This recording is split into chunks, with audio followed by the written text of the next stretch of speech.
Oh my goodness gracious, we are here. We're on the air for the big show. Welcome everybody to Traveling with Bruce. I'm your buddy Uncle Bruce, or they call me Uncle Bruce on the other channel. I always slip when I say that. How are you guys? You doing okay? I hope you're all right out there. Welcome to the final show, the final big show from Calgary, because Jennifer and I are hitting the road tomorrow. We're heading to London, England tomorrow. This is August the 21st, 2023. And by the way, August the 12th, just 9 days ago, we celebrated our sixth anniversary on the air. 6 years on the air on this channel. Unbelievable, the changes that have happened, and the world, how the world has changed, how this channel has changed. It's unbelievable. It's nuts. I now have, of course, two YouTube channels, this one and Stock Markets with Bruce, and I am busy, busy, busy. Yeah, Jennifer and I are heading out tomorrow. We're catching a flight tomorrow evening on Air Canada for London, England. We will begin our not quite 2 month trip, actually a 2 month trip, until October 24 or so, when we return ultimately back to this city. And we're very much looking forward to the travel. I want to mention today, I want you to write this down on your calendars. And I would like to ask you to kind of let me know in the next week or two if you're interested in this, because I need to figure out some logistics here. Here's what I want to tell you.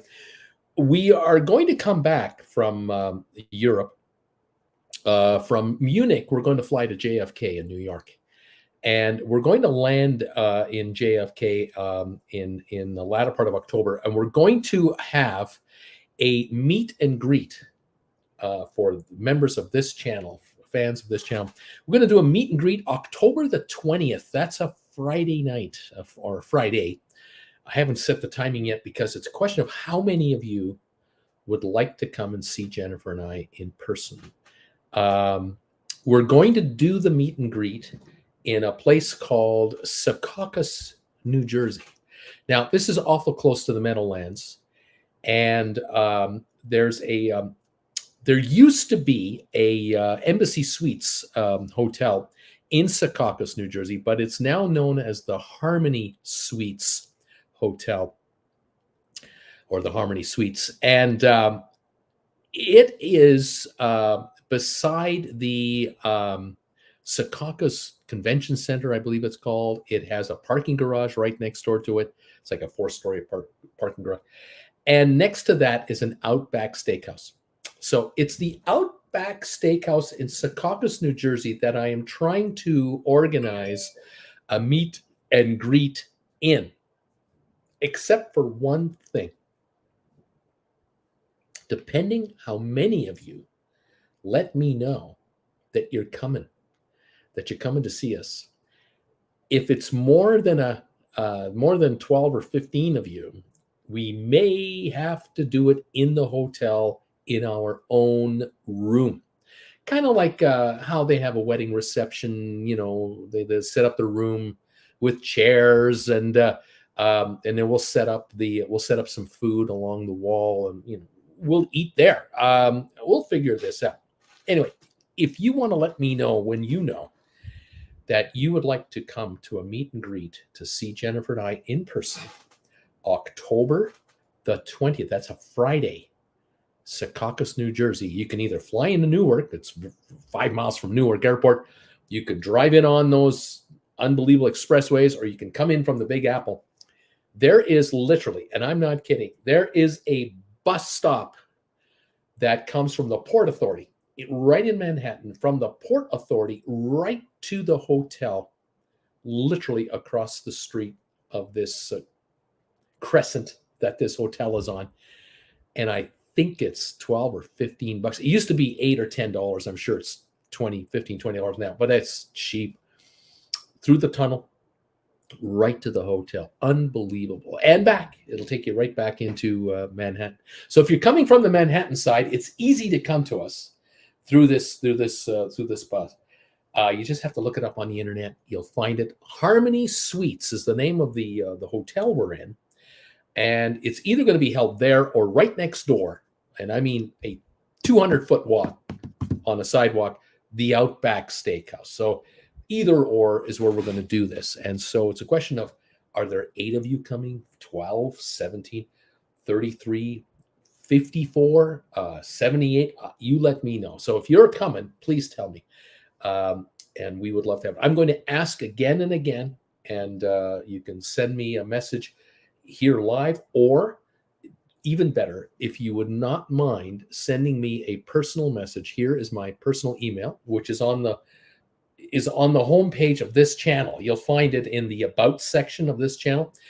BruceFromert@hotmail.com. That is my email address. You can send me an email and say, Bruce, it's so-and-so, my wife and I are coming, or my buddy and I are coming, or I'm coming on my own, or there's 4 of us coming together. We're coming up to New Jersey to see you and Jen Friday, the 20th of October this year. That would be just a treat. I have not had a meet and greet for this channel in the East at all. We have had a meet and greet for this channel and the other channel in Ontario, California. That was a year and a half ago. But we have not had a meet and greet for our folks in the Northeast. So it'll be lovely if that can be done. You guys let me know. All right. That is the announcement I wanted to get out today to all of you. And again, based on the results of the reaction, based on the reaction, I'll know what to do. All right. Now, another thing to mention, London is a little bit ahead in time than Calgary, where I am right now. Right now in London, England, it is 1:07 in the morning. All right. I will tell you straight out right now, I am not going to do this show, the big show, at 1:07 London time or 2:07 Germany time going forward. So I'm most likely, if I do the big show at all, it will be done much earlier, along with the sponsor member show. It'll be done much earlier. I just don't know yet when. So stay tuned to the channel. I will post a community announcement to all of you. You'll likely get it as a message through your YouTube channel or an email if you're connected, and you'll get alerts from yours truly when I know we're going on. What you will, however, begin to notice not too long from now is you're going to start to see new videos popping up on this channel at any old time. You'll never know when. So you're going to get alerts if you're a follower of this channel. If you've subscribed to this channel, please, thank you for subscribing. Thank you for these thumbs ups, by the way, if you're hitting the thumbs up button for us. You'll get alerts and you'll go, oh, Bruce and Jen made a video from London or from Liverpool or from Hamburg or Copenhagen or wherever. So keep an eye for that. All right, you're going to get alerts from us on that. We have right now 26 thumbs ups that have come in on this show already. I haven't started it. Thank you. There are 40 of you watching right now live, and I'm going to mention this get together, if I remember, every 15, 20 minutes, because some of you come and go. You watch for the first 10 minutes and you don't ever come back. Others of you come in the 15-minute mark and watch for 20 minutes. So we're doing a meet and greet. It's Secaucus, New Jersey, at the Harmony Suites hotel, which used to be the Outback, not the Outback, used to be the Embassy Suites at one time until probably 4 years ago. Now it's the Harmony Suites. We're going to be there, and there's an Outback Steakhouse right next door. It's either there or in the hotel. Just stay tuned, and I'll let you know when you let me know if you're coming or not to us. Okay. Thank you all for being here, and thanks again for the thumbs ups, everybody. I really appreciate it. Marie is in the house, and she was thumbs up number 2. Thank you so very much. Diane Flowers is here. Thank you, Diane. Hello, all from Delaware. Number 4 thumbs ups today. Gas is $3.77 a gallon, and the temperature is 85 degrees here in Calgary, or Cowtown as we call it. Our temperature right now, 67 degrees. That's the high of the day, 67. We're going to be here at this temperature tomorrow. We're going to be 75 on Wednesday. We're out of here tomorrow. So Wednesday, the day after, it'll go to 75. We go to London, and we're heading for temperatures. The high in London on Wednesday when we get there, 78, and Thursday 78, Friday, Saturday 71, Sunday 69, Monday 72. Very pleasant. I'm quite happy about that. Shady Hill Homestead is in the house. Thumbs up number 8. Thank you so much for the thumbs up, Shady Hill. Ken Correca is in the house. Hi, Bruce and Jen, from Janet and Ken in Saginaw, Michigan. It is 70 degrees with haze from the wildfires. Regular gasoline $3.90. Good evening to everyone. Number 6 thumbs ups. Thank you guys for being here. The wildfires are unbelievable. We are smoky today. We're definitely gray looking today. We've been glorious the last week with gorgeous blue skies, but today it's definitely hazy. We have major fires to the west of us, about 300 miles to the west, and north in the far. We have got massive problems up there. It is terrible. Robert, good evening, everybody. Thank you, Robert. Thumbs up number 11. Thank you, my friend. Tim Bowman is here. Greetings all from a smoky 75 Seattle. Gas is still well over $5 a gallon in many places. I am thumbs up number 12. Donnell is in the house. Donnell, how you doing, buddy? Hi, Bruce and all. I'm number 10 tonight. I'm wishing you and Jen a fantastic time in Europe. Just dropping by. Got to get some sleep. It's 1 a.m. here. Have a great week, everybody. And thank you, Donnell. You take good care. Brittany is in the house, too. Mrs. Anderson is here. Hi, Bruce and all.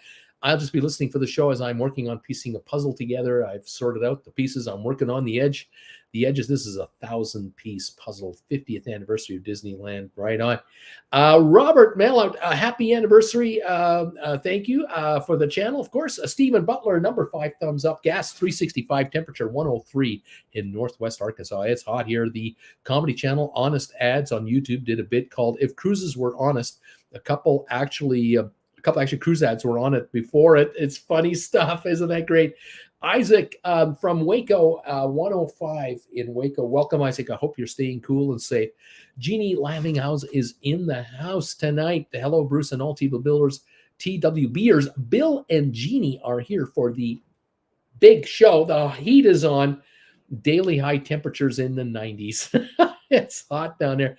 Nikki, hi, everybody. Greetings from 84 degrees, Jacksonville. Ms. M is here, and number 18 on the thumbs up. Thank you, Ms. M. Nathan, high of 91 in Asheville, North Carolina. Gas 336. Nathan, Asheville, high of 336. Okay, thank you. Number 19, Nathan Allen Carter from Calgary is in the house. Welcome, sir. Thank you for number 21 thumbs up. Miss M, gas 207. Ouch. Shawnee 08, number 22 thumbs up. Thank you so much for these thumbs ups, you guys. Ms. M, you do your show wherever you need to do your show, whenever you need to do your show. It's good with us. Rocky Grasso, thumbs up 23. Thanks, my friend. Kirk Brunson's YouTube and Facebook channel. The man is in the house. He's here. Number 29. I'm at work in my office. I am watching. Right on, buddy. Thank you very much. Kirk will be at our meet and greet. He is confirmed. He's coming. There's 3 of them coming in, and something tells me Sam is coming out. We also, I'm pretty sure Sharon's coming with her husband, the author himself. The gentleman here, Kevin Chapman, will be at the meet and greet. If you have a book that you've purchased from Kevin and you want his autograph in person, bring it along. I'm sure he'd be delighted to autograph any of the books he's written. If you've picked them up already, just remember to bring it along. I'm sure he'd be happy to give you an autograph on the spot. There will be selfies galore.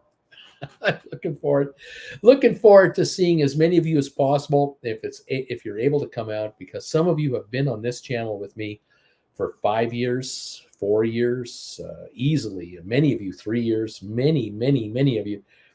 Some of you, like Tom Henry, almost 6 years, 5.5 years. Unbelievable. Tom Henry, I believe, is coming. And I'm trying to remember if anyone else. I'm not sure if Sylvia's coming, but we're crossing our fingers for as many as possible that might want to come out to the meet and greet in New Jersey. It would be great to have you, Brittany. I think I was number 3. Thank you, Brittany, for your thumbs up, as always. Now, news. I have some news for you today. I have some cruise deals I'm going to talk to you about today. And then I've got a story for you today. A story from yesteryear. The story was front page news worldwide, captivated the planet. It was an unbelievable story. It was tragic. It was heroic, and it was a big deal. And it had something to do with cruising, and I'm going to talk to you about that shortly. Welcome all to the show tonight. I'm glad you're here. Here's the first thing I want to show you. Just bear with me when I pull up this image here so you can take a peek at this. Oh my gosh. Look at this image right here. There you go. This is from the National Hurricane Center. All right, I'm going to get rid of that email address there. There you go. Look at that. Right now, we've got tropical storm. I think it's a tropical storm 9 just in the Gulf. Hurricane Franklin, just north of South America there. Gert, Emily, and the X, the orange X is the next one, or the yellow X is another one.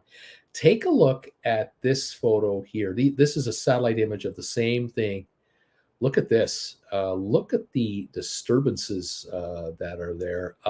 Emily doesn't look like much, but I have a feeling that all that cloud cover just north, just to the top right of Emily there, is all going to get sucked into this massive hurricane or whatever that's going to become. It is a tropical system of some kind, and it's building. So we have one hurricane here for sure. I believe 2 tropical storms and 2 others that are brewing. I'll tell you right now, kids, this global warming thing and the warm water we're talking about, it's having its effect. Here's another image. Here's a projection of what Emily is going to do in the next little while. They say. Now, it might merge with that other system and become a bigger system. So a lot is happening here. And the question is, where are these going? How vicious will they be as they build strength? And, are they coming to a hometown near you? Are they going to affect cruises? I mean, look at this map here again. You can see here, Florida to the west coast, Galveston. Any cruises there will be affected. Franklin is underneath Haiti and other areas there. All those Leeward Islands are just, they're almost to be affected. There's going to be a bunch of cruise ships diverted there. Gert, if that thing gets any bigger, we're going to have problems. Then Emily and that yellow X, if they combine into one monster, we could have ourselves a real problem here. So I tell you guys, these systems are going to create problems for cruise ships and cruise lines, and we're going to be following this. So don't be surprised if you get a lot of news coming out in the next week or two about cancellations of this port or ships diverting over here or diverting over there. They're on it. They have these images. They know live exactly what the water systems, waves and winds are, rain or not. They're on it. So anyway, if you're going on a cruise in the next 2 weeks, I don't know what to tell you at this point because a lot is brewing. Let's just say it's brewing. Okay. Other news, it's about Celebrity, and something's going on at Celebrity Cruise Lines. No one is saying it. No one is admitting anything, but I am beginning to smell something's up. In the last month, there have been a series of developments to do with Celebrity Cruise Lines. Now, Celebrity Cruise Lines is owned 100% by Royal Caribbean. Right? Royal Caribbean owns Celebrity. Celebrity is a 5-star, 5.5-star cruise line. Very nice.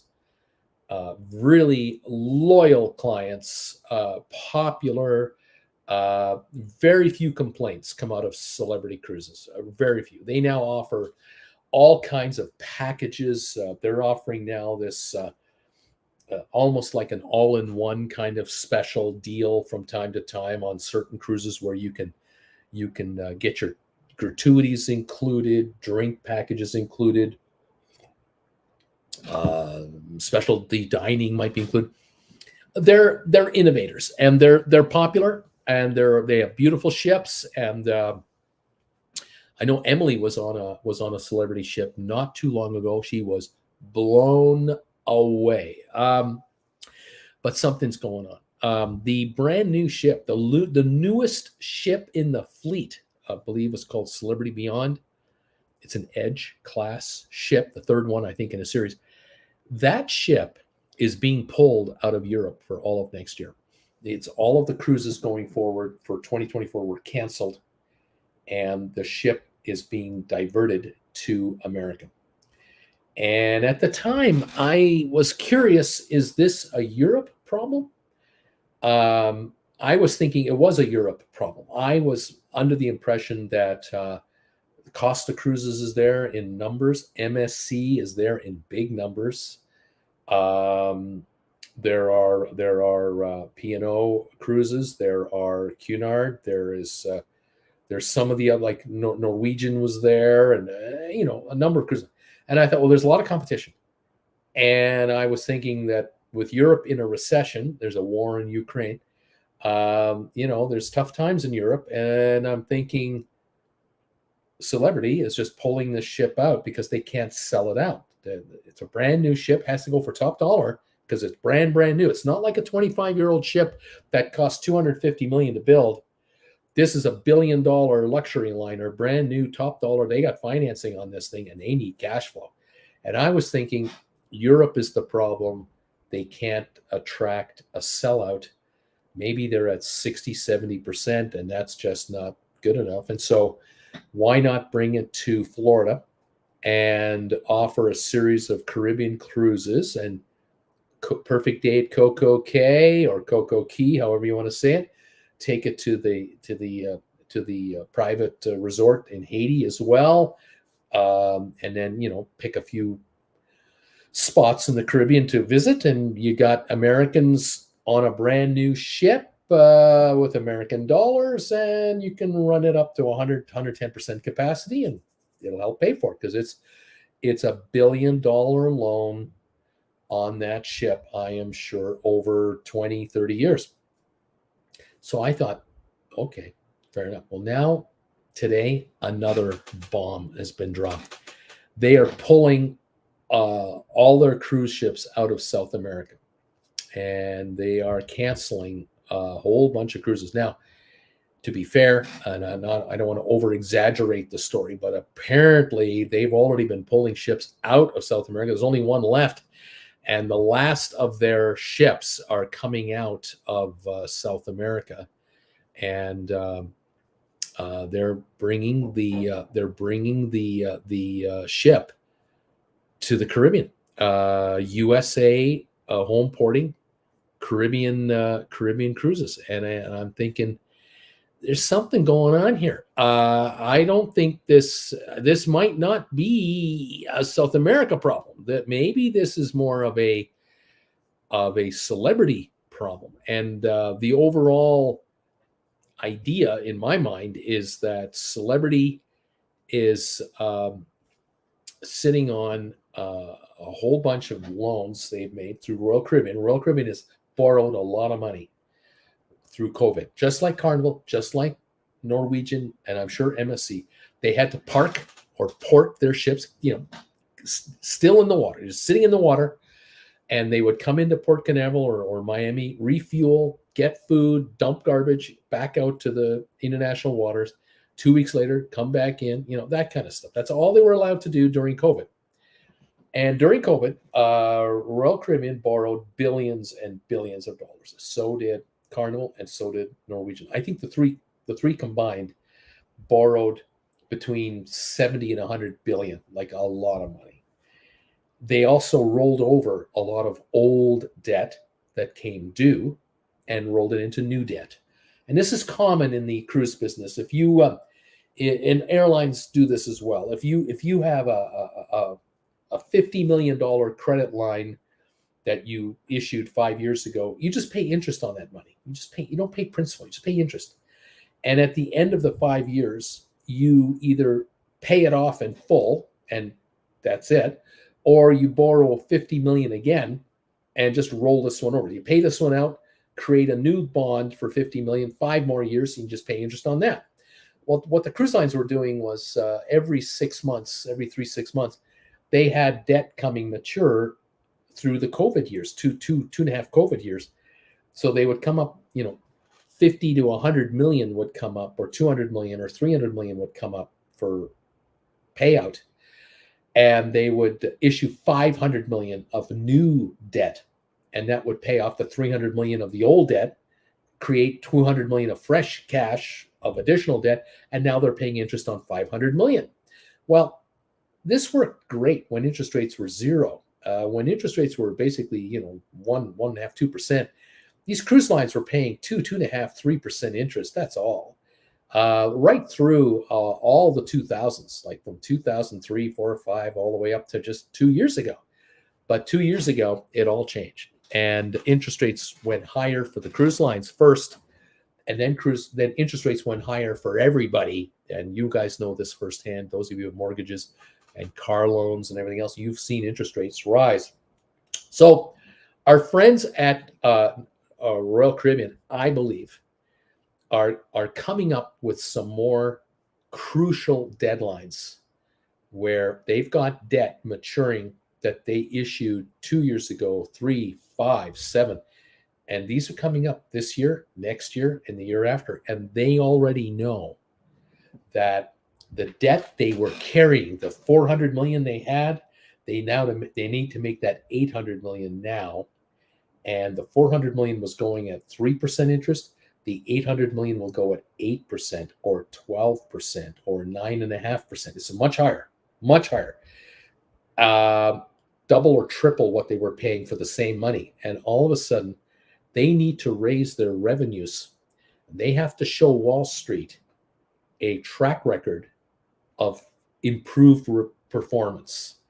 And I think what's happening at Celebrity is they're pulling ships out of markets where they can only get 70, 75% fill. And they're bringing those ships back to America, doing a full blitz advertising campaign to get Americans to take cruises out of Florida to the Caribbean, maybe through the Panama Canal to Los Angeles. Yes, in the summer, Alaska, absolutely. They're going to reroute ships from various regions of the world. They'll do Alaska cruises. They'll do Panama Canal cruises, Florida to Caribbean, New York, New England. They'll stay close to home. And I think what also is going on is they have figured out and they realize they cannot operate in Australia, New Zealand, or Asia because the amount of miles that these ships have to travel at full speed is eating up a lot of fuel and is also causing sooner than later maintenance issues. Engines and generators and pumping systems and air conditioning systems and everything else, when they run at full capacity out at sea, they have meters on all of this equipment telling the engineers on the ship and the engineers at head office how many hours are on the generators, how many hours are on these engines, how many hours have the elevators been running, and so on and so forth. And what they're finding, and this is, if you're really familiar with cruising, you will know this, or this might now sound familiar to you. If you're going to run a cruise ship out of Miami or Fort Lauderdale or Port Canaveral, and you're going to take the ship to Nassau for a stop, that's 90 miles. And then when you leave Nassau, you have a sea day at 10 miles an hour in circles, international water. The casinos are open. And the next day, you're in Coco Cay. That's 45 miles from Nassau. You are not putting on thousands of miles on the odometer on these ships. You're parked. Now, The next day you have a sea day, then you go to Puerto Rico, uh, and you spend a day there. Then you have a sea day and you go to Haiti to the resort there. You are not putting on thousands of miles on these cruises, these 7-day Caribbean cruises. You go into St. Thomas and San Martin, those are 40, 50 miles from San Juan, from Puerto Rico. They're not far away. This entire trip might be, 1,200 miles instead of 2,500 miles. This is saving the cruise line a lot of money in expenses. Fuel. The provisions are from America. The booze is from America. The meat, the vegetables, the flour, the sugar. All the ingredients they need on the ship are from the United States, where they can shop for a volume price from a big market. So Port Canaveral, there are massive warehouses within 15 miles of the cruise port to supply hundreds of cruise ships a year with tons and tons of everything at the lowest possible price because they're volume buyers. This is another thing. If you are operating in Europe and you need to buy meat and vegetables in Malta or in parts of Italy or parts of France, you may have huge taxes on top of the prices of the goods to pay for. You also have high portage fees in these European countries, and the fuel is more expensive in Europe than in the US. All of this adds up to where the cruise line is doing two things: maximizing capacity in American money and minimizing cost in American money to maximize revenue per ship to help with the debt load. Because they're not paying it down, they're just carrying the debt. And I'm wondering if we are beginning to see the edges of Royal Caribbean's problems, and that soon we may be hearing about, and I may have already made some stories about the fact that Royal Caribbean ships are being brought closer to the United States and not so much in Europe anymore and other outlying areas. This is what could be going on. I'll keep following this, but I wanted to bring this to your attention today. I saw this story, the dumping of South America. And at first I thought, oh, it's a Brazil problem.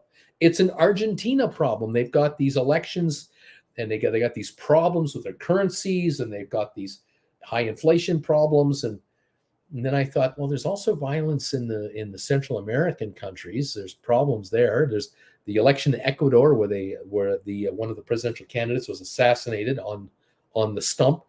I mean, we've got problems down there, and I can see where the cruise lines are going to go. We're not taking our passengers to these unstable countries. We're just not doing it.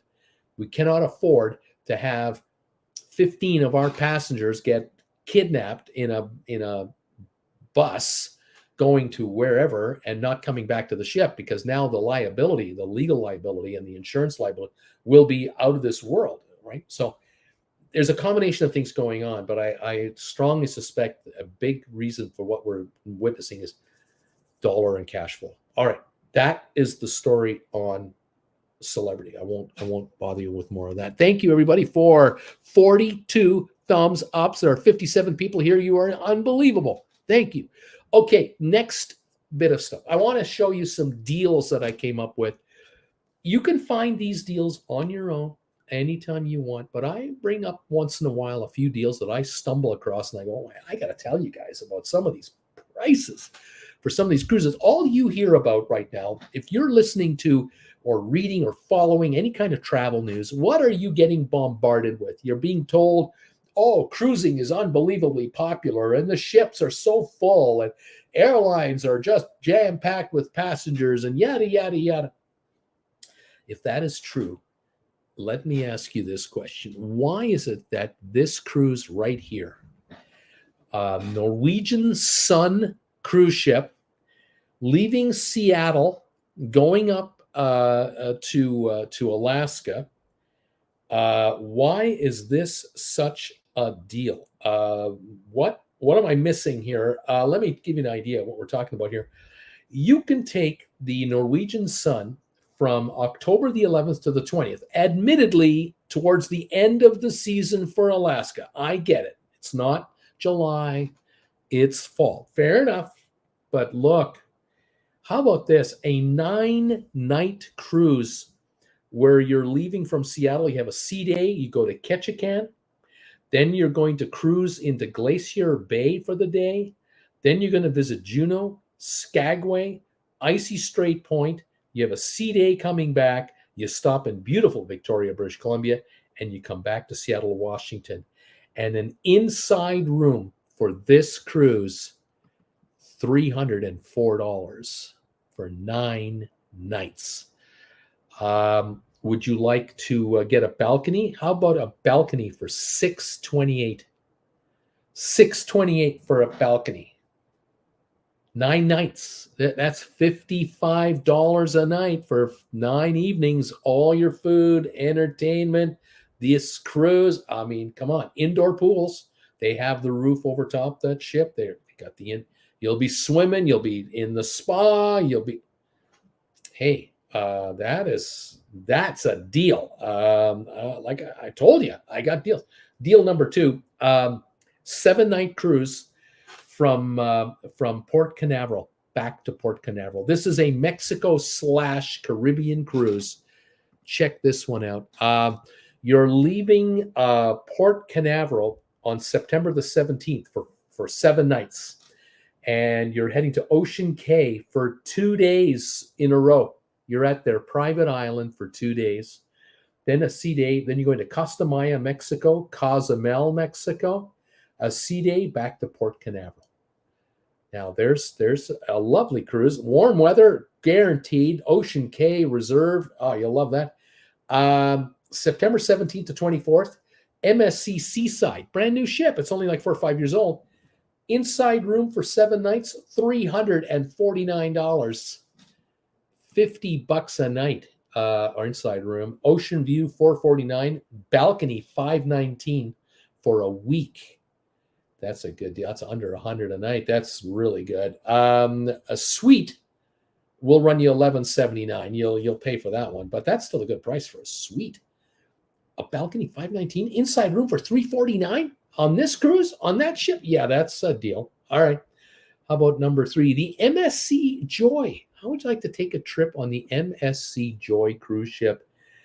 Look at this. Look at this itinerary. This is September 13 until September 20. You start in Quebec City, and I'll tell you right now, if you are an American, if you're a European, you're a Canadian, and you've never been to Quebec City, you do not, repeat, you will not arrive in Quebec City on the day of your cruise. You are an idiot if you do that. Don't be doing that. You get to Quebec City 3 days, 4 days before your cruise.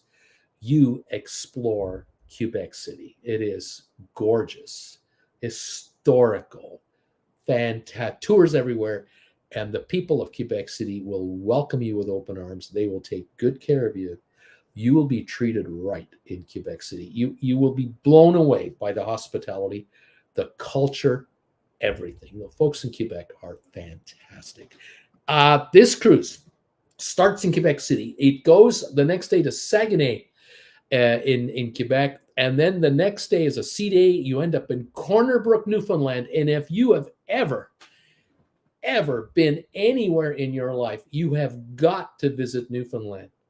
You cannot not go to Newfoundland. Now, I don't know if you can take a tour from Corner Brook, Newfoundland to one of the most phenomenal cities this planet has ever created, and that is Gander.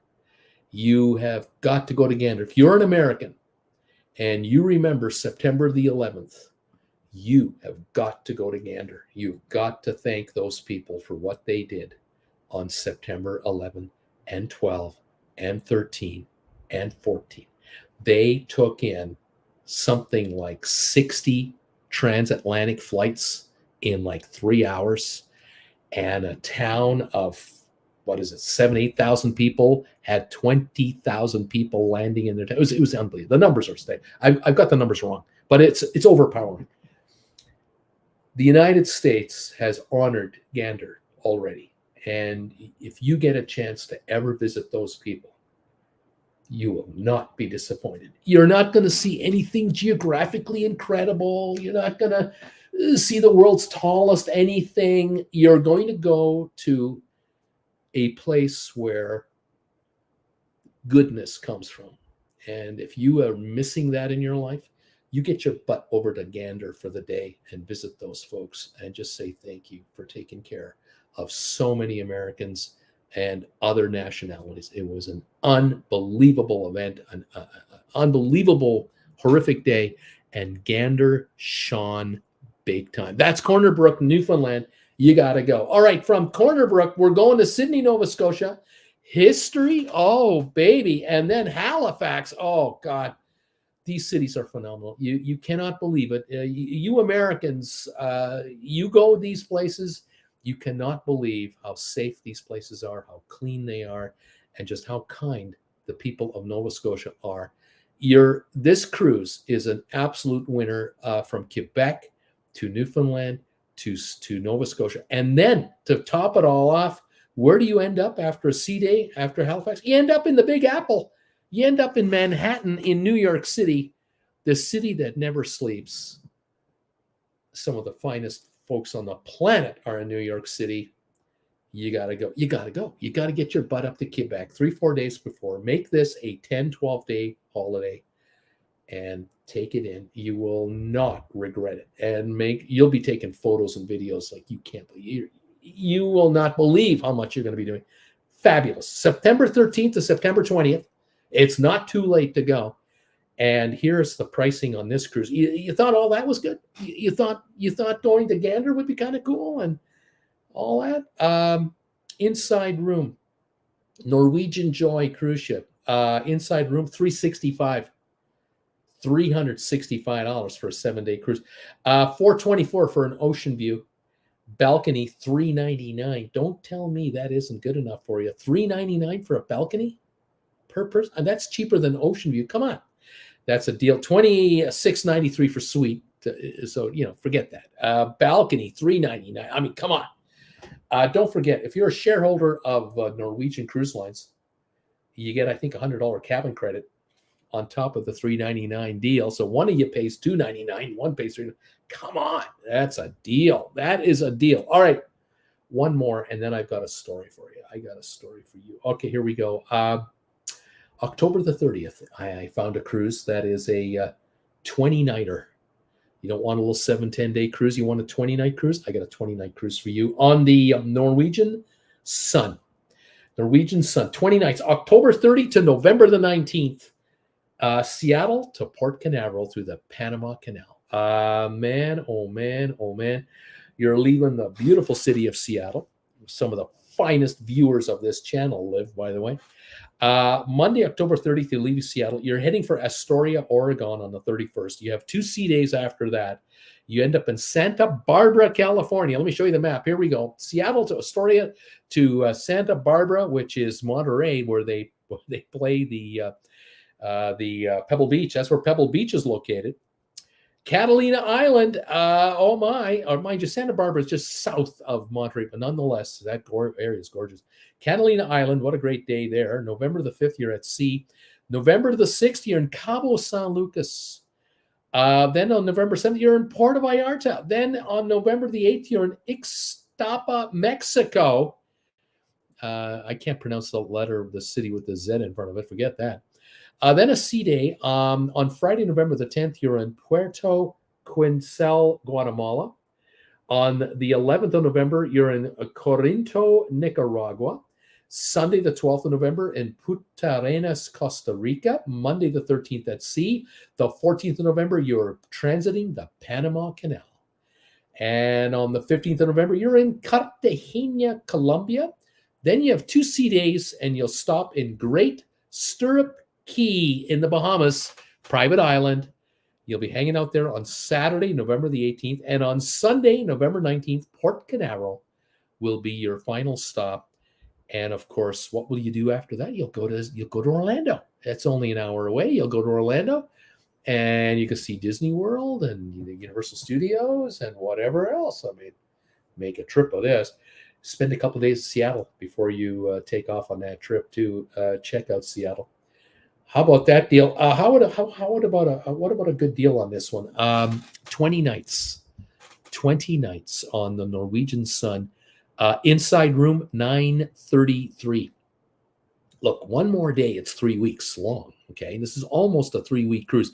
You divide 933 by 3, that's 311 a week. There is no better deal than that. Come on, that is a deal. That is $47 a night on an inside room. Make the ship your balcony if you want. Ocean view, $1,079, only 50 odd bucks a day. Balcony, $1,640, that's only 80 bucks a day. And brochure suite, $2,400. Now, they do offer $50 credits as a promotion. And if you're a shareholder, you can get $250 cabin credit as well. That's a $300 credit on any class of this cruise, any of the 4 classes. That's a deal. Very much worth your while to look into that one. That's Norwegian Sun, October 30 to November 19. Go to vacationstogo.com, the website. I'm not sponsored by these people. Why? I don't know. And check out these deals. If they would sponsor this channel, I would highlight deals like you couldn't believe with those guys. I'd be a real spokesman for those people, but they don't hire me.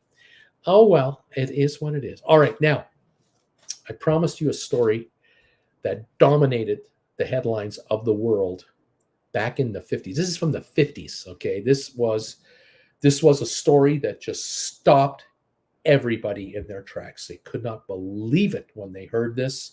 The world was captivated by this. This was a 1956 story when television was just coming on big time, but not yet the dominant form of information, entertainment. It was certainly coming on. Uncle Milty had been on TV. I Love Lucy was on television, and it was 1956. But this story was absolutely the big one, and there have been books written about this, and all kinds of television specials have been done. Let me show you a couple of photos. I just want to kind of show you what I'm talking about. I am talking about a story of a luxury cruise liner, ocean liner, that was the belle of the ball. This ship was virtually brand new. It was only 3 years old. Italian cruise liner of the finest order. And there were advertisements to promote this ship and its sailings. Here's an ad for the Andrea Doria. This beautiful, modern 1953 built ocean liner, not from the 30s or the 20s, 701 feet long, 90 feet wide, capable of handling 1,241 passengers, 560 crew. So we're talking about 1,800 people could be on board this ship. 3 classes of service, 3 classes. We're talking about first class, 218 people, cabin class, 320 people, and tourist class, 703 people, tourist class. And in those days, here's another advertisement right here. In those days, this is first class right here. This is by far first class travel on the Andrea Doria, the Italian line. The chef carving your roast beef or your prime rib. You've got the seafood over there. You've got everything going. Men in tuxedos, women in evening gowns. Absolutely stunning. Here's another advertisement here. This is absolutely first class. This is not tourist class, okay? This ship was an absolute dream to be on, and it was very popular. It was an exciting new ship with a heritage of centuries, they called it. Here's another ad right here to advertise the Andrea Doria. Beauty sails the sunny southern route. Yes, those bathing suits from 1955, 1956. I was born in 55. Man, I cannot imagine my mother looking like that, but she had a body like this when she was bearing children. She was a pretty good looking gal, I'll tell you. No wonder my dad stuck around with her for all those years. There is a slide into the pool at the back, and they got the little boy there who's just, oh, I wish I could go into that slide. This would have been definitely cabin class and tourist class. Absolutely, for one or the other, no doubt about it. Here's a little poster: 53-54 sailings. Andrea Doria, the Saturnia, the Vulcania, and the Conte Biancamano. You try and say those names. Italian line. They had several ships, and they were sailing all over the place. Here's another advertisement for the Andrea Doria. December 23rd, 1952 to January 7th, 1953. The inaugural cruise of the greatest, most modern, and fastest Italian liner. In Genoa, which was her home port in Genoa, to Casablanca, Las Palmas, Funchal, and Madeira. Lisbon, Portugal, Cadiz, Palma, Mallorca, Cannes, and back to Genoa, the inaugural cruise in the Mediterranean. And of course, that's an artist's rendition of the ship itself. Inside, I don't have many photos here, but here's one, a black and white photo of the ship. There are many photos of the interior of this ship online. You can find them, but the glass coffee table with the modern design of the chairs and the modern design of the lighting that's recessed into that oval ceiling up there. And in the middle of the ceiling, you note that's a round unit up there, air conditioning. This ship was air conditioned and was sailing in the summer, and it didn't matter if it was 80 or 90 degrees outside. You can put on your evening gown and come on in here and enjoy a wonderful meal on the Andrea Doria. Here's a shot here of the ship in action. You can see the crew and passengers on all the decks waving at you here. This is probably taken from a ship going the opposite direction, and one funnel, one big funnel only, and beautiful, beautiful ship. No balcony rooms, as you can plainly see. They had the windows on that white strip there. You can see some portholes, but below the name Andrea Doria and that white stripe going along there, and then below that, all kinds of cabins. If you were a tourist class passenger, you could not walk the entire ship. And if you were a cabin class, you could not walk the entire ship. You could not even go into first class. First class they could go anywhere they wanted, but the rest of the ship were segregated in their classes. This is not unusual in 1950, 52, 53, 54. This is quite reasonable, quite expected.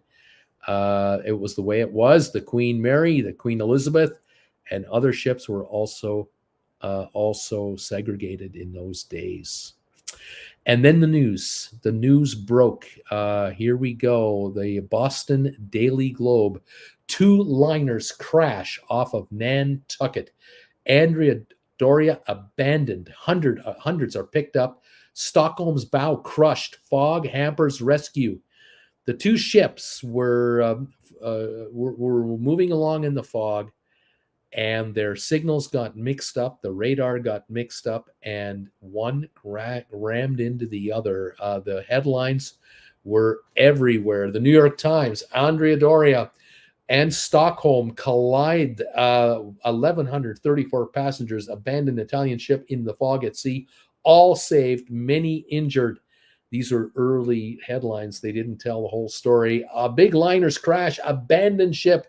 Extra, final edition San Francisco Chronicle with the latest news, breaking news. If you wanted news you could trust, it was in the newspaper, not on television, not on the radio. It was the newspaper. If it was in print, it was real. And no matter what Trump says or anyone else, the papers ruled in 1956. Luxury vessel sinking, all passengers saved. And they said Andrea Doria carrying 1634 hits the Stockholm. That is not true. The Andrea Doria didn't hit anybody. It got hit. And here is an artist illustration of the event without the fog. The Stockholm rammed into the side of the Andrea Doria in the dead of night in the fog, and it was too late to prevent it when it happened. The effect on the Stockholm was unbelievable. Here is the Stockholm coming into New York Harbor with its hull completely crushed. Here is another photo of the ship at sea coming in, completely devastated. The ship, the Stockholm, did not sink. She survived the sailing to come into New York. And can you imagine the world media covering this story in the #1 media capital of the planet in 1956, New York City? This ship was on every newspaper, magazine, television, radio, you name it. It was covered extensively by all. And look at the damage to that ship. The final count, 46 people lost their lives. There were deaths on the Stockholm and there were deaths on the Andrea Doria. And unfortunately for the Andrea Doria, the images were heartbreaking. The media, there were photos taken from the Stockholm and other ships, and the ship immediately began to list.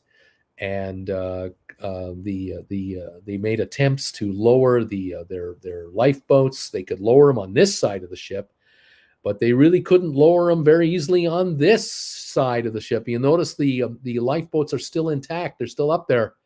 They couldn't lower the lifeboats from the Andrea Doria. They tried to pump the water as long as they could to keep her afloat as long as possible. And you can see the water just pouring out one of those pumping holes there as they were desperately trying to keep her afloat as long as possible. They got everyone off that they could. And unfortunately, there were fatalities. And the ship, the photos there were thousands of them taken by media. And you can see here the pool at the back and the second pool and the third pool, the various levels, and this beautiful 3-year-old ocean liner was mortally wounded and unfortunately could not survive the sinking. And she eventually went on her side, and all those lifeboats that were not used, thankfully there were ships in the area, including the Stockholm. They lowered their lifeboats and they got the passengers off on the side that was coming towards the water, and they were brought on board the Stockholm and other ships and ultimately rescued. Once she was on the bottom, artists began to anticipate what the wreck looked like. And the thinking was that in the first few days, this would have been similar to what it would have kind of looked like. I think this is a little too romantic, but here is an image of the ship just not too long ago, maybe 10, 15 years ago. And even now, this image is not reflective of what this ship looks like anymore. Unfortunately, I don't have a good enough quality photo that I was able to score to show you. It's a sad story. I don't even want to show you this image. It's bad enough to see this. Her lights were still on. The engines are still perfectly working. All the systems are running. The ship did not have an engine issue. It had a massive breach in its hull. Too many decks were punctured by the Stockholm, and unfortunately, the ship eventually just could not withstand it, and she sank in about 300 feet of water. I think something around 300 feet of water. But this was the absolute world-breaking story. Every newspaper in the world covered this story without question. It was absolutely the headline. And when the Stockholm came into New York Harbor, oh my gosh, that ship was photographed left, right, and center. By the way, the Stockholm eventually became known as the Astoria.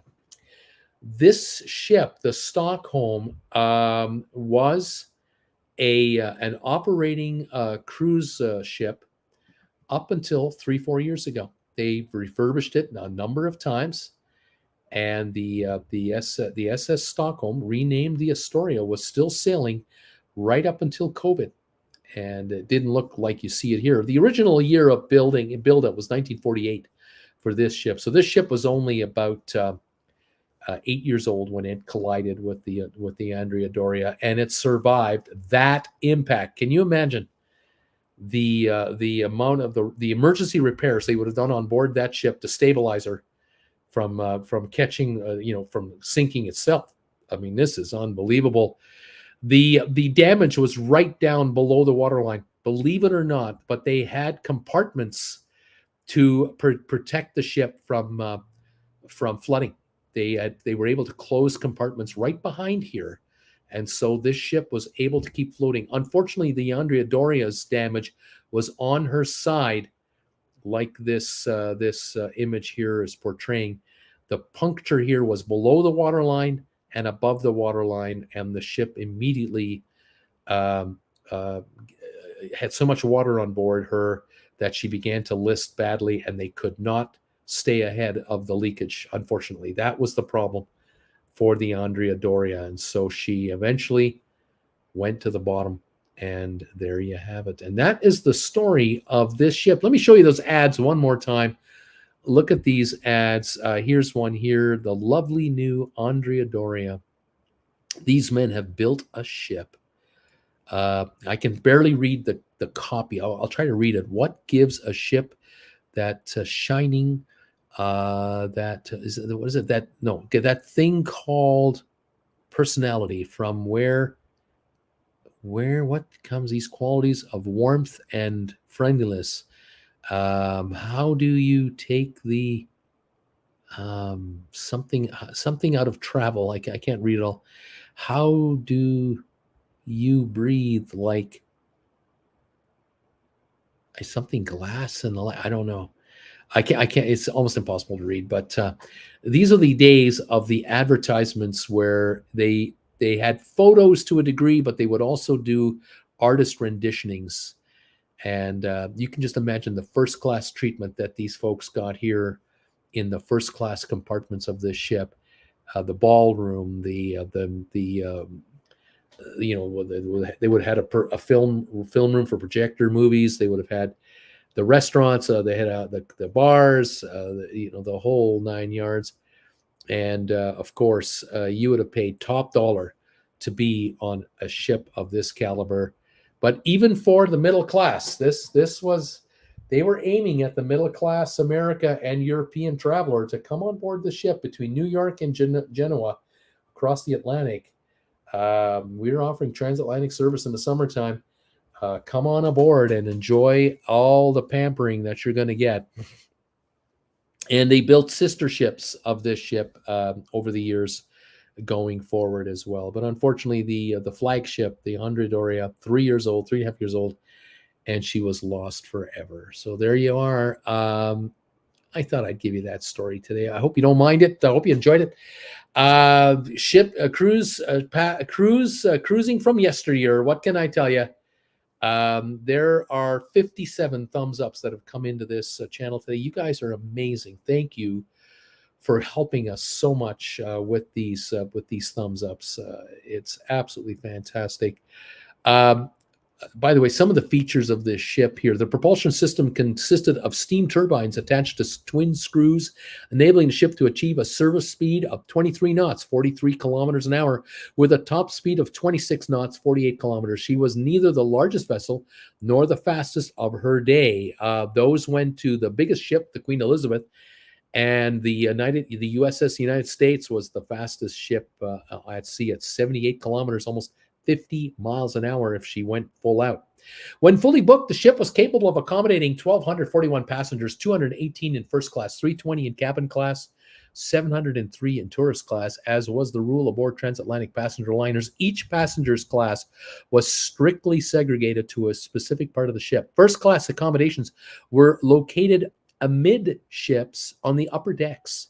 Cabin class accommodations were located just abaft of first class and tourist class accommodations were divided between the bow and aft ends and were connected by corridors that ran the length of the ship. Each class had its own separate dining room, lounges, and social halls, designed areas of open deck space and enclosed promenades, and even their own swimming pools with verandas. A crew of 563 was on board. Over $1 million was spent on artwork and decor of the cabins and public rooms, including a life-size statue of Admiral Doria. Andrea Doria was built with a double hull divided into 11 watertight compartments. Any two of these could be filled with water without endangering the ship's safety. She was equipped with the latest early warning radar and carried 16 steel lifeboats, 8 on each side, enough by regulation to accommodate all passengers and crew. These came in 3 designs: 2 58-person launches for emergency use, 2 70-person motorboats with inboard radio transmitters, and 12 146-person hand-propelled rowboats.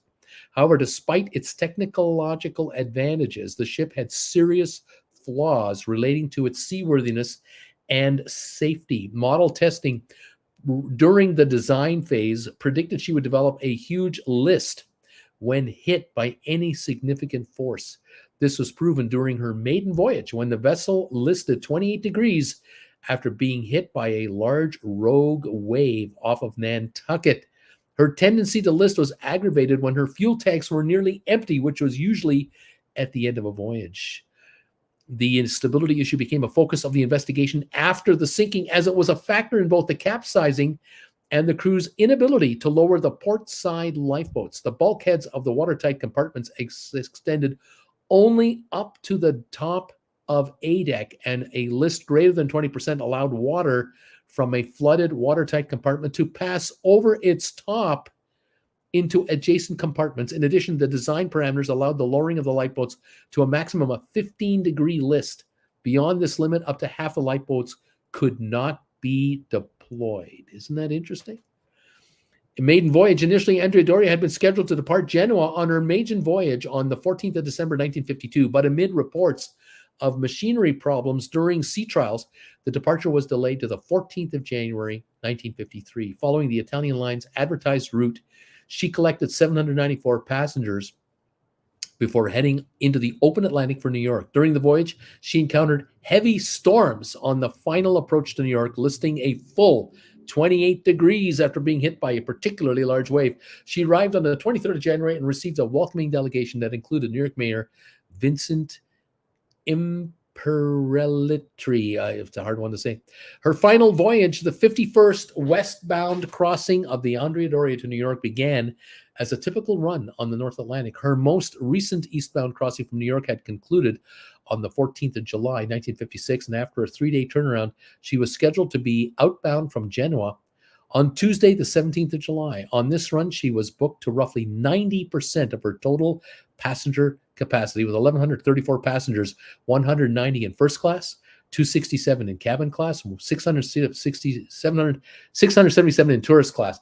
Combined with a crew of 572, a total of 1,706 persons would sail aboard her to the United States. On the morning of the 17th of July, Andrea Doria began to take on her first passengers at 8 a.m. as a total of 277 embarked there, 49 first class, 72 cabin, and 156 tourists. Among those traveling in first class were Hungarian ballet dancers Istvan Rabovsky and Nora Kovac, who had defected from the Soviet bloc to the United States just 3 years earlier. The ship departed at 11 a.m. on the first leg of her journey. She arrived in Cannes on the French Riviera mid-afternoon the same day. An additional 48 passengers boarded there, 30 first class, 15 cabin class, and 3 tourist class. Among them was a Hollywood actress who would become one of Andrea Doria's most famous passengers, Ruth Roman, traveling with her 3-year-old son, Richard. The famous songwriter Mike Stoller was aboard as well. From Cannes, Andrea sailed 400 nautical miles southeast to Naples. Arriving the following morning, a total of 744 came aboard there, 85 in first class, 161 in cabin, and 498 more in tourist class. Most of the latter were immigrants from impoverished regions of southern Italy on their way to new lives in America. She departed just after 6 p.m., arriving 2 days later off Gibraltar. A total of 65 passengers boarded, 26 first class, 19 cabin, 20 tourist class, before she set out for New York. On Wednesday, the 25th of July, just before noon, the passenger liner Stockholm of the Swedish-American Line departed New York Harbor on her 103rd eastbound crossing across the Atlantic, headed to her home port of Gothenburg, Sweden. At 12,165 tons and 160 meters, 525 feet in length, roughly half the size of the Andrea Doria, Stockholm was the smallest passenger liner on the North Atlantic run during the 1950s. Completed in 1948, she was of a much more practical design than the Andrea Doria. Originally built to accommodate only 395 passengers in 2 classes, Stockholm was designed without the opulence of the Andrea Doria because the Swedish-American Line was aware that the rapid growth of air travel would bring an end soon to the age of transatlantic passenger travel. However, they did not envision the massive surge in tourism fueled by the buoyant American economy that arose during the 1950s. As a result, the Swedish-American Line withdrew Stockholm from service in 1953 for an overhaul that included an addition to her superstructure to provide accommodations for an additional 153 passengers, increasing her capacity to 548. This proved successful, as by 1956, Stockholm had gained a worthy reputation on the North Atlantic. Also, because the Stockholm sailed close to the Arctic Ocean, it was designed with a strong ice-breaking bow, which turned out to be the major factor in her survival and the fatal damage to the Andrea Doria. Stockholm left New York booked almost to capacity with 534 passengers and a crew of 208. She was commanded by Captain Harry Gunnar Nordenson through a third officer, Johan Ernst Karstens Johansson, and he was on duty on the bridge at the time of the accident. This was the first time alone on the bridge of a ship, and he had been up since 6 o'clock that morning supervising baggage loading and passenger boarding in New York. Stockholm was following her usual homeward course, which would take her south of the Nantucket Lightship. Though such a course was intended to save some time, it nonetheless set the Stockholm 20 miles north of the recommended eastbound course for ships leaving the United States, putting it straight into incoming westbound traffic. This was a clear violation of the 1953 North Atlantic Track Agreement, to which the Swedish-American Line was a signatory. Cruising under clear skies, she was making about 18 knots, 33 kilometers an hour, in visibility, Karstens Johansson estimated at 6 nautical miles. The waters of the North Atlantic south of Nantucket Island are frequently the site of intermittent fog as the cold Labrador Current encounters the Gulf Stream. As Stockholm and Andrea Doria were approaching each other head-on in the heavily used shipping corridor, the westbound Italian liner had been traveling in a heavy bank for hours. The captain had reduced speed slightly from 23 knots to 21.8 knots, activated the ship's fog warning whistle, and had closed the watertight doors. All customary precautions while sailing in such conditions. However, the eastbound Stockholm had yet to enter the bank's western edge and was seemingly unaware either of it or Andrea Doria's movement within it. As the two ships approached each other in the failing light at a combined speed of 40 knots, each was aware of the presence of another ship only through radar.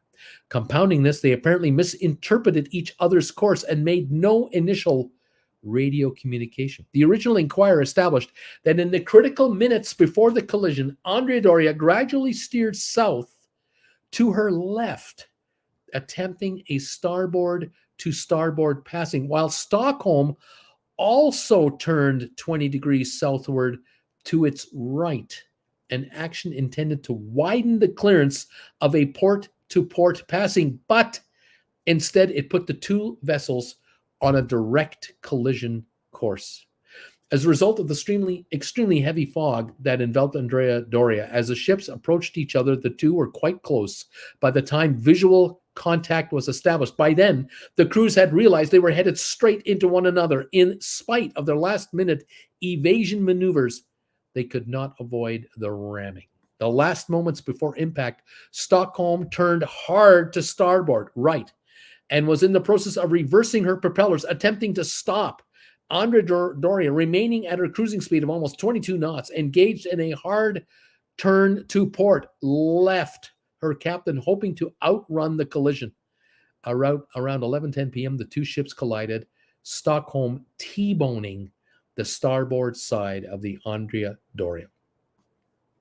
When the Andrea Doria and Stockholm collided at almost a 90-degree angle, Stockholm's sharply raked ice-breaking bow pierced Andrea Doria's starboard side about 1/3 of her length from the bow, under the ship's bridge. It penetrated the hull to a depth of nearly 40 feet and the keel below the waterline. 5 fuel tanks on Andrea Doria's starboard side were torn open and they filled with thousands of tons of seawater. Meanwhile, air was trapped in the 5 empty tanks on the port side, causing them to float more readily, contributing to a severe list. The ship's large fuel tanks were mostly empty at the time of the collision, helping the ship, since the ship was nearing the end of her voyage, worsening the list.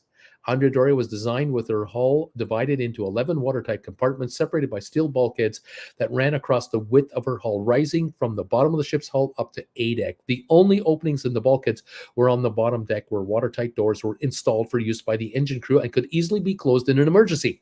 Her design specified that if any 2 adjacent watertight compartments were breached, she could remain afloat. In addition, following the rules and guidelines set by the International Conference for Safety of Life at Sea in 1948, Andrea Doria was designed to handle a list, even under the worst imaginable circumstances, but not one greater than 15%. However, the combination of the 5 flooded tanks on the one side and the empty 5 tanks on the other left her with a list that, within a few minutes of the collision, exceeded 20%. When the collision itself penetrated only one of Andrea Doria's watertight compartments, the severe list would be gradually pull the tops of the bulkheads along the starboard side below the level of the water, allowing seawater to flow down corridors, down stairwells, and any other way it could, finding the next compartment in line. The collision had also torn into an access tunnel running from the generator room, which was located in the compartment directly after where the collision had happened, to the small room of the forward end of the tank compartment containing the controls of the tank pumps. But a fatal flaw in Andrea Doria's design existed, as to the point where the tunnel went through the bulkhead separating the 2 compartments. No watertight door was present. This allowed the generator room to flood rapidly, contributing not only to an increase in flooding, but a loss of electricity. Andrea Doria sent this SOS call. SOS, this is Andrea Doria, here at 3:20 GMT, latitude 40.3 north, 63.53 west, need immediate assistance. It was only through the initial radio distress call sent out by each ship that they learned of one another's identity. Soon afterward, the messages were received by numerous radio and Coast Guard stations along New England coast and would soon be aware that the 2 large ocean liners had collided. Immediately after the collision, Andrea Doria began to take on water and started to list severely to the starboard. Within minutes, the list was 18 degrees. After the ship separated, Captain Calamai quickly brought the engine controls to a stop. One of the watertight doors in the engine room may have been missing, though the issue was later determined to be mute. Much more importantly, however, crucial stability was lost by the earlier failure during routine operations to ballast the mostly empty fuel tanks with seawater as they were empty, as the builders had specified, which, however, makes refueling more costly. Owing to the immediate rush of seawater flooding the starboard tanks, and because the port tanks had emptied during the crossing, the list was greater than would otherwise have been the case. In the engine room, engineers attempted to pump water out of the flooding starboard tanks, but to no avail. Only a small amount of fuel remained, and the intakes to pump seawater into the port tanks were now high out of the water, making any attempt to level the ship futile. As the list increased over the next few minutes to 20 degrees or more, Calamari realized his ship was doomed. Aboard Stockholm, roughly 30 feet, 10 meters of her bow had been crushed and torn away. Initially, the ship was dangerously down by the bow, but emptying the freshwater tanks soon raised the bow to within 4 inches of normal. A quick survey determined that the major damage did not extend aft beyond the bulkhead between the first and second watertight compartments. In spite of her condition, the ship was soon determined to be stable and in no immediate danger of sinking. On the Andrea Doria, the decision to abandon ship was made within 30 minutes of impact. A significant number of lifeboats for all the passengers and crew was split evenly on each side of the boat deck. Procedures called for lowering the lifeboats until it could be secured alongside the glass-enclosed promenade deck one level below, allowing evacuees to climb out of the windows directly into the boats. However, it was soon determined that the port side lifeboats were unlaunchable due to the severe list, which left them high in the air. Lowering them would cause them to collide with the exposed hull and cause them to tip. Compounding things, the list also complicated normal lifeboat procedures on the starboard side, making it necessary to lower the boats empty and somehow get evacuees to board them at water level. This was eventually accomplished through ropes and Jacob's ladders. In fear of causing a panic and stampeding of the starboard lifeboats, Captain Calame decided against giving the order to abandon ship until help arrived. In the meantime, Second Officer Badano made announcements over the loudspeaker system instructing passengers to put on their life belts and go to their designated muster stations. Andrea Doria's radios had limited range, so her distress message making it clear additional lifeboats were urgently needed was relayed to other ships that could receive it. The United States Coast Guard from New York City also coordinated on land. In this case, being a busy shipping lane proved helpful to Andrea Doria. The first ship to respond to a distress call was the 120-meter, 390-foot-long freighter Cape Ann of the United Fruit Company, which was returning to the United States after a trip to Bremerhaven, Germany. Upon receiving the message from the stricken Andrea Doria, Captain Joseph Boyd immediately set a course for her. With a crew of 44 aboard and only two 40-person lifeboats, the assistance Cape Ann could offer was limited, but within minutes, she was joined by other ships heeding the distress call. The U.S. Navy transport Private William H. Thomas en route to New York from Livorno, Italy, with 214 troops and dependents also responded to the signal and made immediate progress towards the site. Her captain, John Shea, was placed in charge of the rescue operation by the U.S. Navy and readily ordered his crew to prepare for 8 usable lifeboats. Also joining the rescue was the U.S. Navy destroyer escort, USS Edward H. Allen.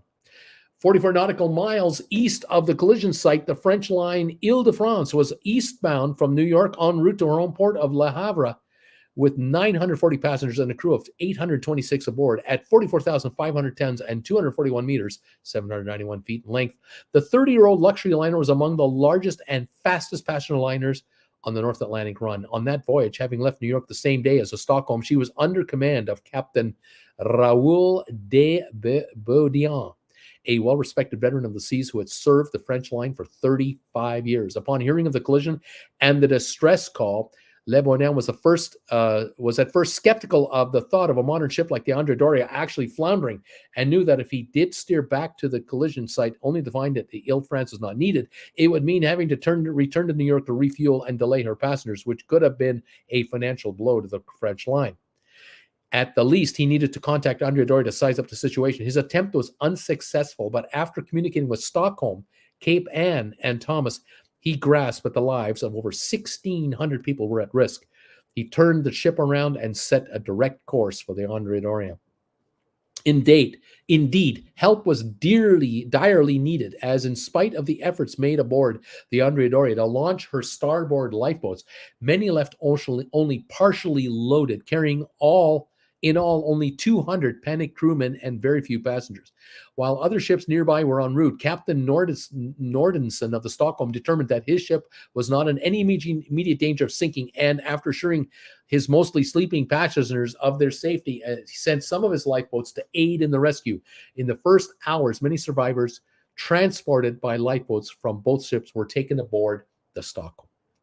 As he approached the accident scene less than 3 hours after the collision, Captain de Boisdin of the Ile-de-France became concerned about navigating his huge ship safely among the two damaged liners after other responding vessels, lifeboats, and possibly even people in the water. Then, just as she arrived, the fog lifted and he was able to position his ship in such a way that the starboard side of the Andrea Doria was somewhat sheltered from wind and waves. He ordered all exterior light of the Ile-de-France to be turned on. The sight of the illuminated Ile-de-France was a great emotional relief to everyone involved. Ile-de-France managed to rescue the bulk of the remaining passengers by shuttling its 10 lifeboats back and forth to the Andrea Doria, receiving lifeboat loads from those other ships already at the scene and any of Andrea Doria's starboard boats left. Some passengers on the Ile-de-France gave up their cabins to grateful survivors. Many other acts of kindness were reported. In all, 1,663 passengers and crew had been rescued from the Andrea Doria, the badly damaged Stockholm, through the use of her own lifeboats, and those from the stricken Andrea Doria took on a total of 545 survivors, of whom 234 were crew members from the Andrea who had left the vessel ahead of the passengers. 129 survivors had been rescued by Cape Ann, 159 by the William H. Thomas, and 77 by the Edward Allen, including Captain Calamai and his officers.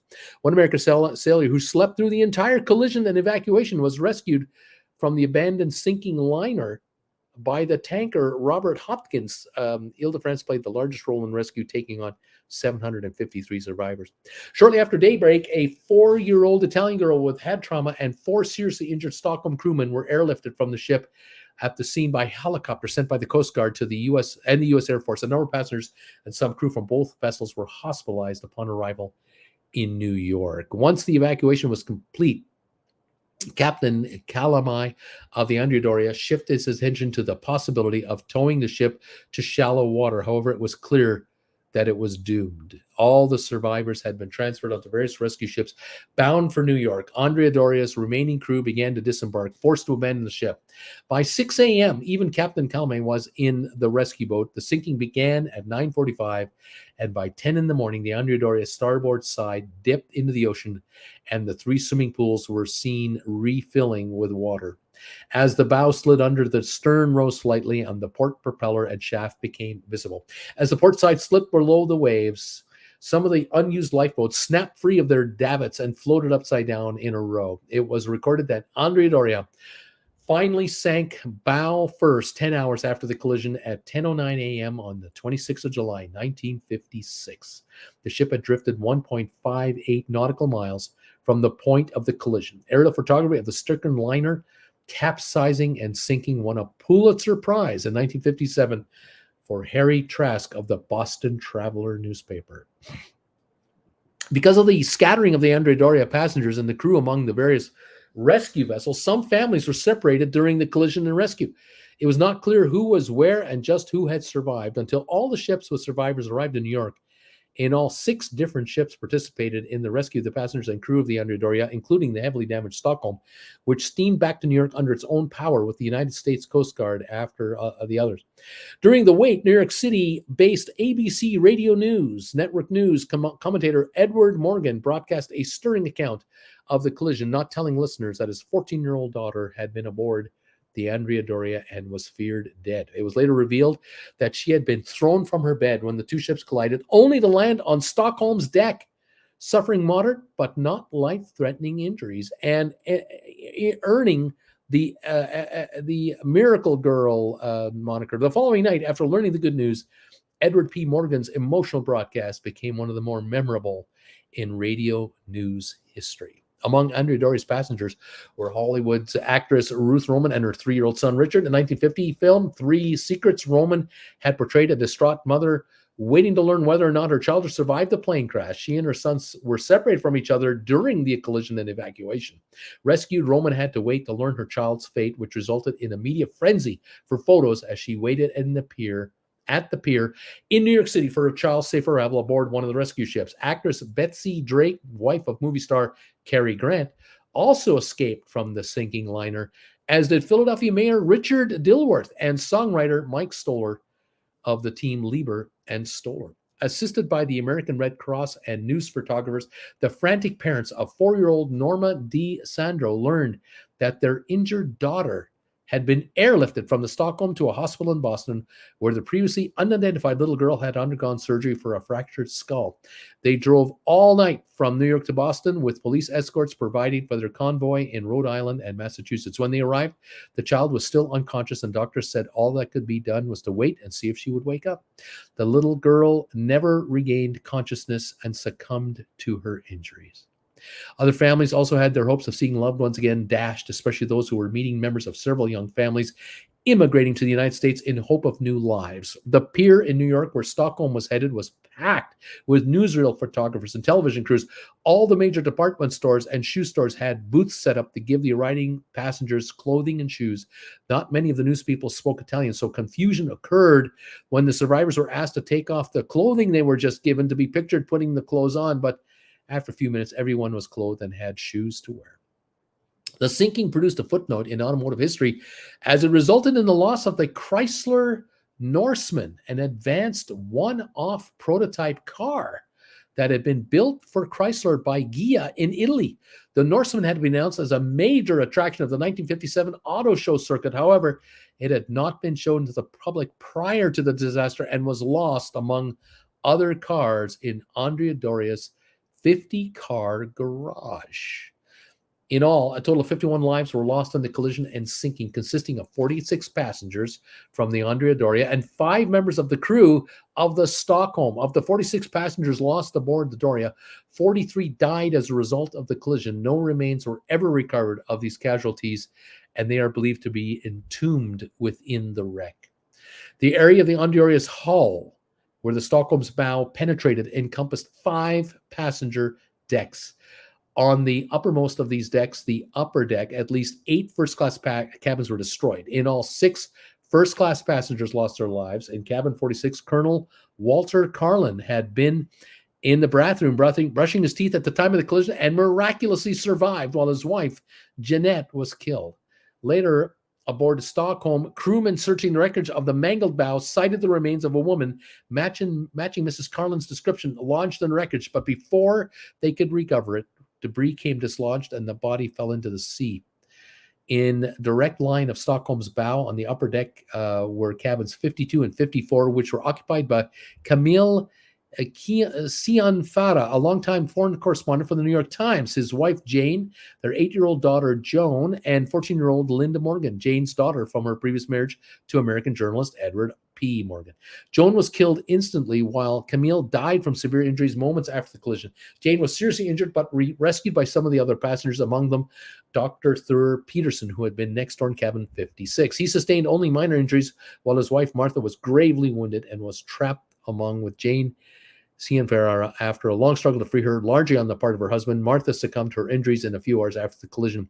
One deck below, on the foyer deck near the first-class entrance, Ferdinand Meli Theroux, circulation director of the San Francisco Chronicle, along with his wife, Frances, whose grandson was the actor Max Theroux, were killed, as their suite was in direct line of Stockholm's bow. Their 13-year-old son, Peter, who occupied a cabin further down the corridor, survived.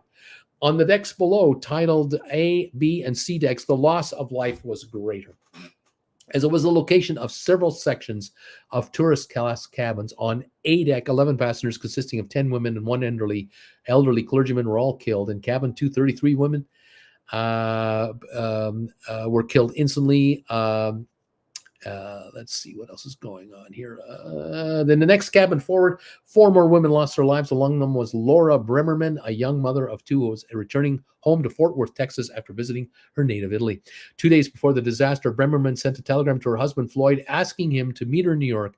When he arrived to find her missing, he inquired with the Italian line, who initially reported she was not a passenger on the list, which Bremerman refuted, using the telegram from his wife as proof. On B deck, Andrea Doria's 50-car garage was staved in by the bow of the Stockholm, but on C deck, the worst loss of life occurred. A total of 26 people were killed in the collision section there, mostly Italian immigrant families.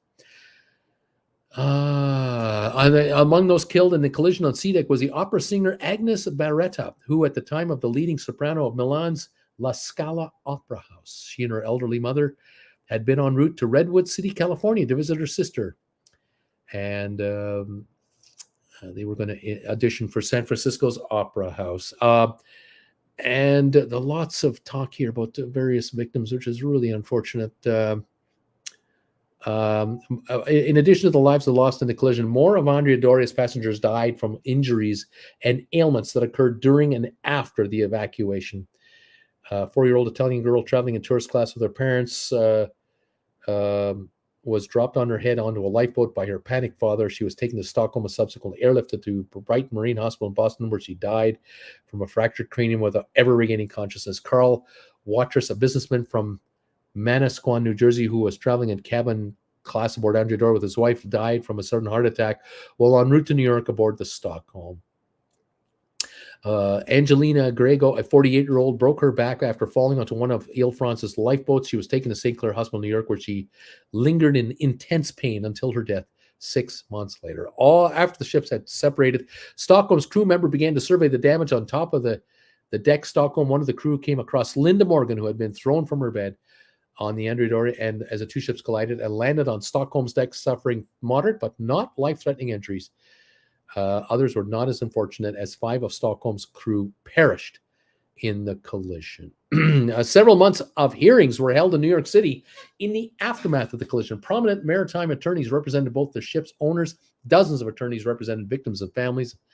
Victims, officers of both ships' lines had testified, including the officers in charge of each ship at the time of the collision, with more scheduled to appear later. In an out-of-court settlement was reached, and the hearings ended abruptly. Both shipping lines contributed to a settlement fund for the victims. Each line absorbed its own damages. For the Swedish-American line, damages were estimated at $2 million, half for repairs of the Stockholm bow and half for lost business during repairs. The Italian line sustained the loss of the Andrea Doria's full value, estimated to be $30 million. The U.S. congressional hearing was also held and provided some determinations, notably about the lack of ballasting specified by the builders during the fatal voyage and the resulting lack of seaworthiness of the Andrea Doria after the collision. The Italian line's chief lawyer was Morgan J. Burke Jr., who was awarded the Order of Merit of the Italian Republic for his efforts. While heavy fog was given as a primary cause of the accident, and it was not disputed that intermittent and heavy fog are both frequent and challenging conditions for mariners in that part of the ocean, these factors were cited that the Andrea officers had not followed proper radar procedures or used the piloting equipment available in the chart room adjacent to the bridge of their ship to pilot and then calculate the course, position, and speed of the other approaching ship. Thus, they failed to realize Stockholm's speed and course. Andrea Doria had not followed the long established rule that vessels approaching head to head both turn towards the right as Stockholm turned to starboard. Andrea Doria turned to port, causing the circle instead of closing the circle instead of opening it beyond a certain point. It became impossible to avoid a collision. Captain Calamai of the Andrea Doria was deliberately speeding in heavy fog, and admittedly common practice on passenger liners. The navigation rules required speed to be reduced during periods of limited visibility to a stopping distance within half the distance of visibility. As a practical matter, this would have meant reducing the speed of the ship to virtually zero in dense fog. Stockholm and Andrea Doria were experiencing different weather conditions immediately prior to the collision. The collision occurred in an area of the Northern Atlantic off the coast of Massachusetts, where heavy and intermittent fog is common. Although Andrea Doria had been engulfed in the fog for several hours, Stockholm had only recently entered the bank and was still acclimating to the atmospheric conditions. The officer in charge of Stockholm incorrectly assumed that his inability to see the other vessel was due to conditions other than fog, such as the other ship being a very small fishing vessel or a blacked out warship on maneuvers. He testified he had no idea it was another passenger liner speeding through the fog. Andrea Doria's fuel tanks were half empty and not pumped with seawater ballast to stabilize the ship in accordance with the Italian line's procedures. This contributed to the pronounced list following the collision, the inability of the crew to pump water into the port fuel tanks to right the ship, and the inability to use the port lifeboats for an evacuation. Also, a watertight door may have been missing between the bulkheads near the engine room, which was thought to have been contributing to Andrea Doria's problems. Stockholm's navigating officer misread his radar, thinking it was on a 15 nautical mile setting when in reality the radar was set for 5 nautical miles. Thus, he thought he was further from the ship, the Andrea Doria, than he actually was. And he also failed to consult his captain, as was required by regulations. Both lines had an incentive to limit the public discussion of Andrea Doria's structural and stability problems. Stockholm's owners had another new ship, Gudipsholm, under construction in the shipyard in Italy in the same yard that had built the Andrea Doria.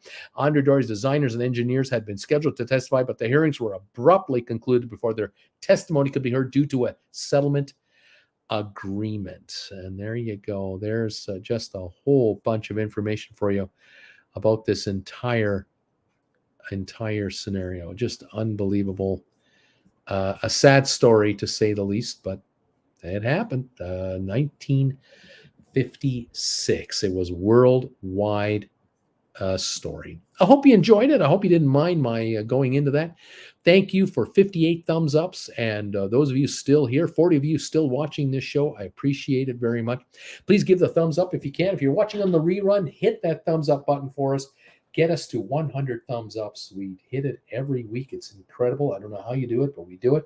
We thank you ever so very much. Again, thank you for joining me today about the story of the Andrea Doria and the SS Stockholm as they collided in the dead of night. Here is again a kind of a picture of it, but it was more of a 90-degree angle, really. It was really unfortunate, a sad story. And of course, the ship immediately listed and could not survive the collision. And eventually she lost out to the ocean. And unfortunately, down she went, down for the count, and has been lost, unfortunately, forever. But that will show you, even in 56, with all the technology available at that time, could not be saved. And she ended up on the bottom of the Atlantic near Nantucket off the coast. All right. Thank you all so much for following me in this channel. Please join Jennifer and I as we head to Europe starting tomorrow.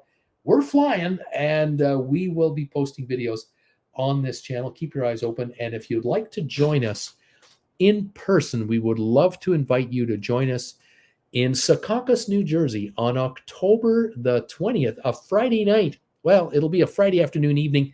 We'll nail the times down soon for you. We'll either be at the Outback Steakhouse in Secaucus or the Harmony Suites Hotel, formerly the Embassy Suites in Secaucus, depending on how many of you commit to coming out. We'd love to have you join us, and hopefully we can put it all together. Thank you. In the meantime, if you're thinking of joining us for that get-together, do me a favor, send me an email and let me know, Uncle Bruce, we're definitely coming. Put me down for 1 or 2 or 3 or 4 people, however many it is, so we have an idea how many of you are going to come out. If it's a larger audience, we will book a hotel room, a meeting room just for us. If it's a smaller gathering, we'll do it at the Outback. You let me know, and we'll figure this out. I will be mentioning this get-together every week going forward until it happens. And so you have a little bit of time to decide, but hopefully you can join us and catch up with us. Thank you all so very much for joining me again today, this week. And there's Sharon, Shabbat with Bruce and Jen in October. Thank you, everyone, so very much. Just double check with any messages that I've missed here. Just double checking here. A lot of comments have come in here while I was talking. Thank you all so much for popping in. Let's quickly go through here. And Terry Gallant, hey, of course, do you feel the cruise lines are pricing their cruises for first-time cruisers rather than their loyal cruisers? Prices are way up compared to pre-pandemic levels. Terry, I think they're pricing their cruises to make money, and they need it desperately. As an East Coaster in New Brunswick, I hope a lot of these systems stay out of sea rather than making landfall. Yeah, I hear you there. Louise Hybris, I got caught in a big lineup at Costco about lots of everyday food like onions, cucumbers, tomatoes. JJ, Uncle Bruce just did a 9-day cruise on the NCL Breakaway Lisbon to Southampton. No more lobster night. Isn't that interesting? Daniel Fields, hello, everybody. Daniel, I'm okay with no lobster night, but I know a lot of people love it, and not that they can live up to 100 years isn't all the butter. Marie, cruise lines thought they could print money like the government. Pete Hoskins, evening all, number 35. It's 19 Celsius and sunny in Sydney. Stephen Butler, Perilous Gambit by Kevin Chapman is a good read. Viva Las Vegas. Clifford Sayers, hi, Bruce, number 41. Kirk Brunson, that's why I cruise MSC. The prices are unbeatable. Tim Bowman, that Quebec City to New York City itinerary is fabulous. We've been to that ports except Quebec City and New York. Newfoundland is fantastic. Fabulous. Sharon, oops, sorry to be so late. We had a busy night here. Number 51. Jason, a good evening from a balmy Lakeland, Florida. The Panama Canal Transit is a bucket list vacation for me. Kevin, late arrival tonight. Bruce, hi from Central New Jersey. Thumbs up, number 52. Thank you, the author.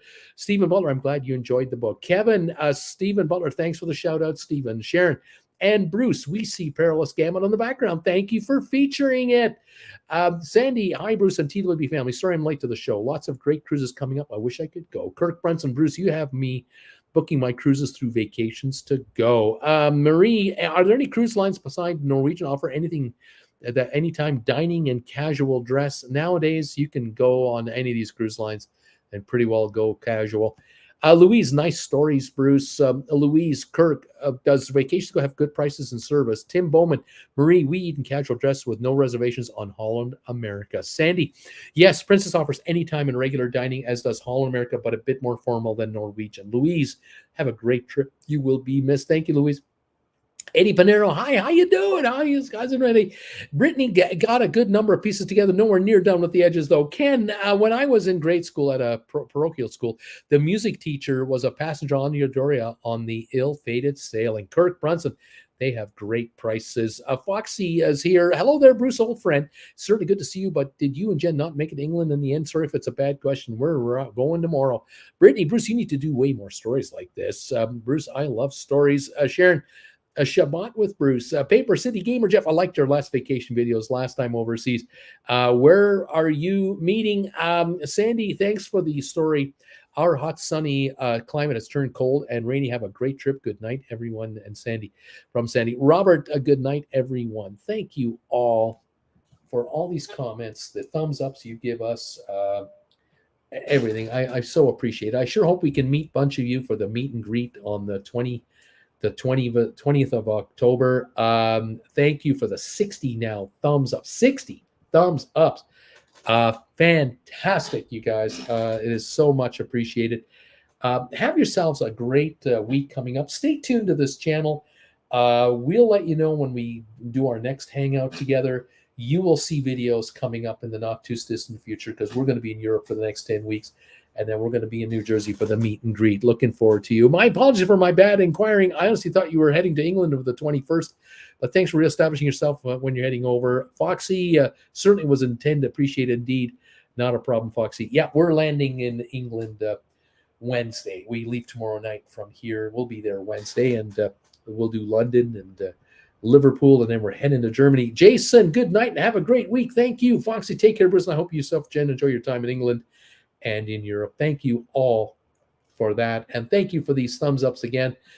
Really appreciate it. 61 now here. They keep coming. Fantastic. If you're watching on the rerun, hit that thumbs up button for us.